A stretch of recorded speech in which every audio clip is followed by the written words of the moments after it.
Ẹ káàárọ̀, ẹ káàsán, ẹ kú ìyálẹ̀ta.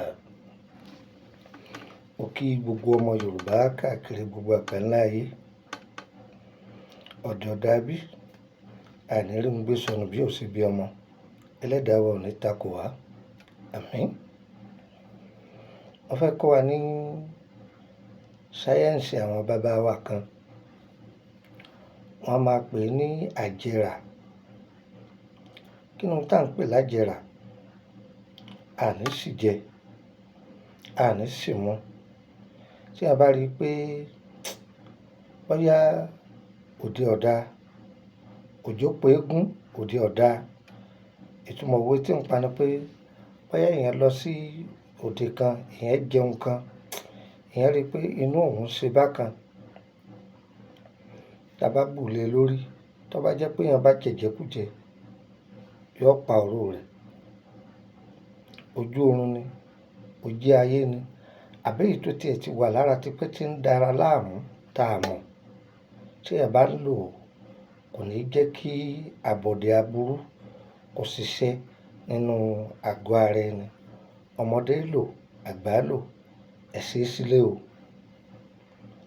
Ewé kan bẹ àwọn bàbá wa ń pè ní ewé etí erin, òun lẹ̀ ń wò yìí. Ewé tó gbajúmọ̀ ni. Ewé etí erin àwọn bàbá wa pè, tẹ́yìn onígẹ̀ẹ́sì ń pè ní aloe vera. Aloe vera yìí ẹ wà yóò pọ̀ díẹ̀. Eku asín ẹ tọ́jú ẹ̀ iyekíye tẹ́ ẹ bá rí. Egbò ìpẹ̀tà ẹ tọ́jú ẹ̀. Egbò ìpẹ̀tà tútù ló da, òun ló da. Ẹ pa pẹ́pẹ́pẹ́pẹ́, ẹ yọgi inú ẹ̀ kó èpo ara bí egbò yẹn, òun la nídìí. Ìṣẹ́ ẹ̀tà, ìṣẹ́ ẹ̀tà, ara ẹranko ní wà, ara ẹranko ẹ̀tà, ara rẹ̀ ní wà. Ìṣẹ́ ẹ̀tà, ẹ bá ti lẹ́yìn ọ̀rá lọ́dọ̀ àwọn tí ń ta eléwé ọmọ, wọ́n tà fún yín. Tàbí tẹ́ ẹ bá rí ọdẹ, ọdẹ tí ń pa, ìtumọ̀ ọdẹ tí ń pa ni pé ọdẹ tí ń dẹ̀gbẹ́ gidi lójú méjèèjì. Ṣé ẹ sá àwọn ọdẹ tí ń dẹ̀gbẹ́ eku? Tí wọ́n bá ti pa ẹ̀tà rí, ìṣẹ́ ẹ̀tà wọ́n ó fún yín. Ewé tábà original ẹ tọ́jú ẹ̀. Ẹ wàá gun gbogbo ẹ̀ papọ̀ pẹ̀lú kánbílálá.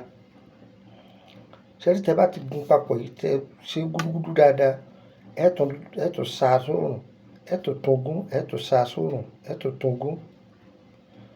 Ọ̀nà méjìlá lè gbà lò ó. Ẹ lè wá anointing oil tá à ń pè ní òróró góyà. A tún máa pè ní zaitun tàbí ká ní olive oil. Ní orílẹ̀-èdè Benin, àwọn máa pè ní idolive. Ẹ lè bù sínú ẹ̀, ẹ máa bù sẹ́nu. Ó dáa púpọ̀. Ẹ̀kọ̀ọ̀kan máa lò ó. Ayé ò ní fún wa níwọ̀ jẹ. Ìwọ ojú oorun, ìwọ ojú ayé, àní bá wọn jẹ́. A máa lò.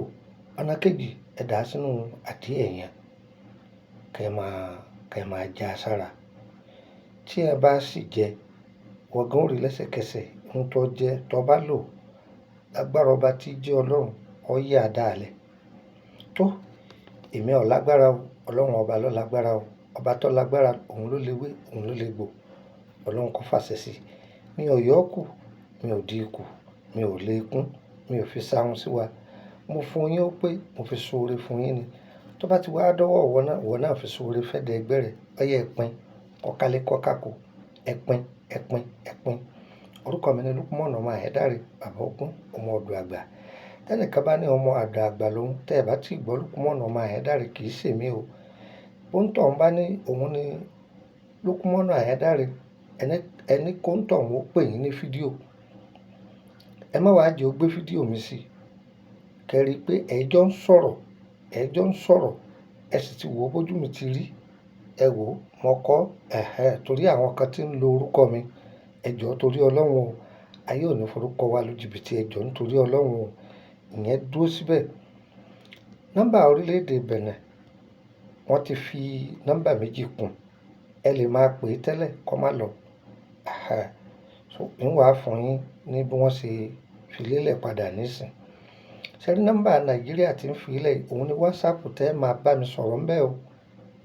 ọ̀rọ̀ tó bá wá bá mi sọ má bá mi sọ pé ẹ fi iṣẹ́ kan lẹ̀ ẹ bá kan lẹ́ lò ìní dán lóhùn rẹ o.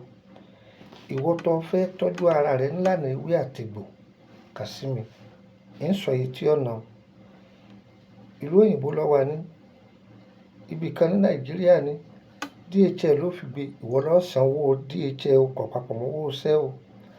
Tó bá jẹ́ pé mọ́tò ló fi gbé ìwọ ló sanwó mọ́tò tí ó bọ̀ gbé o.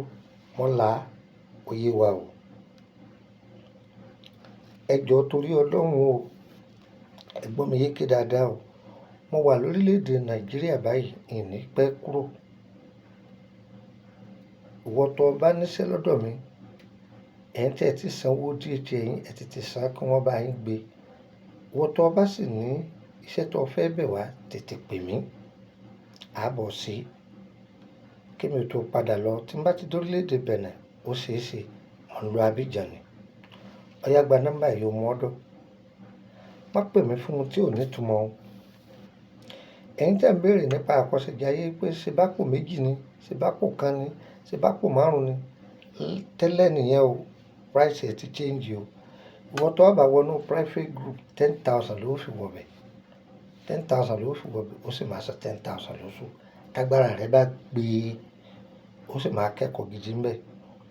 Ìwọ tó bá jẹ́ pé ordinary group lọ fẹ́ wá public free ni kò sáyé ìbéèrè fún ọ yọ yẹ wá o kò ní yẹ ẹ lẹ ọ yẹ mú nọ́mbà yẹn mú ọ́dọ̀ +23480 3298 3298 ẹ gbọ́ +23480 3298 3298 ẹ gbọ́ dáadáa.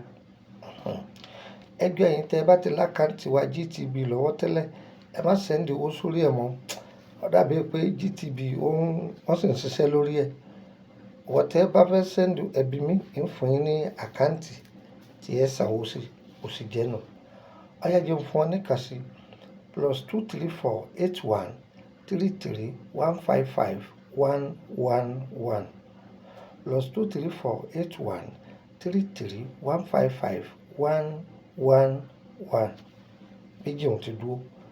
Ń fún ọ nọ́mbà orílẹ̀-èdè Benin kan +229 01 54 65 1928 ẹ gbọ́ +229 01 54 65 1928 nọ́mbà orílẹ̀-èdè Côte d'Ivoire òun lẹ́ ń wò yìí mi ò gbé sórí yẹ́yẹ wá o kò ní yẹ ẹ lẹ Ìkòròdú lọ́dọ̀ mi o ọmọ bíbí ìlú Ìṣẹ́yìn ni mí.